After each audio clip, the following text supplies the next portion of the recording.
नमस्कार, मी अजित कुलकर्णी. सिव्हिल हॉस्पिटलमध्ये जो काही दिव्यांग प्रमाणपत्राबद्दल परवा घोटाळा झाला, क्राईम ब्रँचने डॉक्टर सतीश कनागे असतील, वरिष्ठ लिपिक वसीम शौकत खान असेल, वरिष्ठ लिपिक सागर गोविंद राजपूत असतील, यांच्यावर गुन्हे दाखल करून यांना अटक केली. पण यांच्यावर गुन्हे दाखल केले जवळजवळ 3000 सर्टिफिकेट त्यांनी बोगस दिलेले आहेत, असंच त्या ह्याच्यामध्ये नमूद केलेलं आहे. समजा एका सर्टिफिकेटच्या मागं 5 लाख, 6 लाख, 7 लाख मोठे वरिष्ठ अधिकारी असले तर जास्त पैसे घेतले, पण प्रति सर्टिफिकेट आपण 2 लाख रुपये जरी धरलं तरी जेणेकरून हा जवळजवळ 20 ते 25 कोटी रुपयाचा भ्रष्टाचार आहे, असं आपले माननीय पोलीस आयुक्त यांना निवेदन देण्यात आलं की बाबा हा तपास आर्थिक गुन्हे शाखेकडे द्यावा.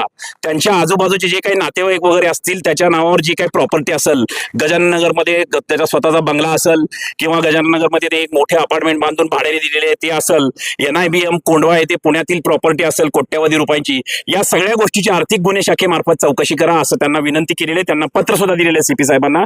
त्याच्यानंतर लाचलुचपत प्रतिबंधक उपअधीक्षक साहेब यांना सुद्धा संबंधित गोष्टीची माहिती दिली, त्यांना सुद्धा पत्र देण्यात आलेलं आहे.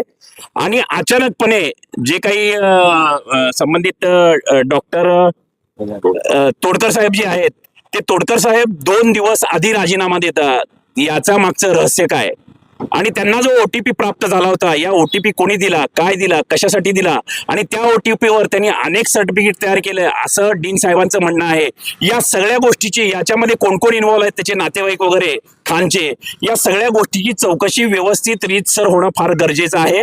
आणि ही बाब मी आता गप्प बसणार नाही, ही बाब मी फार मोठ्या प्रमाणात आंदोलन करून त्यांची जामीन जरी झाली तरी त्यांच्या तोंडाला काळं फासल्याशिवाय मी राहणार नाही प्रहारच्या माध्यमातून, असं मी विनंती उपअधीक्षक लाचलुचपत प्रतिबंधक यांना सुद्धा केलेली आहे. त्याच्यानंतर आपले लाडके पोलीस आयुक्त आहेत त्यांना सुद्धा विनंती केलेली आहे की जो काही असं म्हणजे याची चौकशी एकदम सखोल, यांच्या नातेवाईकांकडच्या नावावरची प्रॉपर्टी जे काही असेल ते सगळ्या व्यवस्थितरित्या चौकशी करून यांचं जे काय आहे ते बिंग करोडो रुपये ह्यांनी दिव्यांग प्रमाणपत्रात खाल्लेले जवळजवळ 30 ते 40 कोटी रुपयाचा घोटाळा, हे बिंग पूर्णपणे उघड करा असं त्यांना सांगितलेलं आहे. धन्यवाद.